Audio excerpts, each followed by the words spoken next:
শালবাগানে একটা ঘটনা ঘটেছে, সেই বিষয়ে আসলে ঘটনাটা কী হয়েছিল বা এর বিষয়ে এখন অব্দি কতজনকে গ্রেপ্তার করা হয়েছে? একজন মারাও গেছে। শালবাগান সন্ধ্যাবেলায় একটা ইনসিডেন্ট হয়।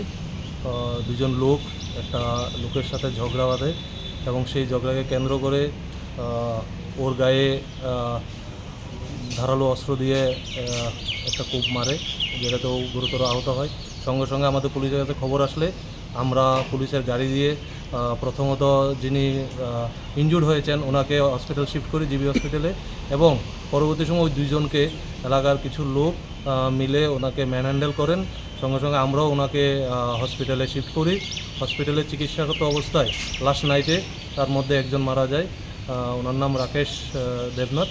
তো সেই বিষয়ে আমরা দুটো মামলা, সেপারেট মামলা লিপিবদ্ধ করি এনসিসি পুলিশ স্টেশনে, এবং এই মামলার সুবাদে যারা ম্যানহ্যান্ডেল করেছেন এদের মধ্যে আমরা দুইজনকে অ্যারেস্ট করি, এবং আগামী দিনও যারা ইনভলভ থাকবে আমরা নিশ্চয়ই অ্যারেস্ট করব।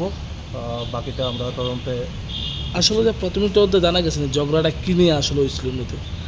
প্রাথমিক তদন্তে জানা গেছে পেট্রোল কিনতে গিয়েছে, পেট্রোলে বাকি নেবে।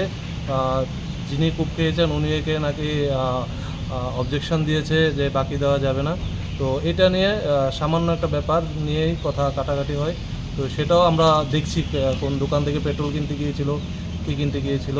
এক্ষণে যেহেতু ইনজুরও চিকিৎসাধীন আছে, তো সেটা অবশ্যই আমরা ভেরিফাই করি। যাদেরকে অ্যারেস্ট করা হয়েছে তারা কী করে এবং তার বয়স মানে নামগুলি কী কী স্যার? নামটা তো আমি এখন কোনখান থেকে না দেখে বলতে পারছি না, তবে ওরা প্রত্যেকেই শালবাগান এলাকার লোক, যে দুজনকে অ্যারেস্ট করা হয়েছে।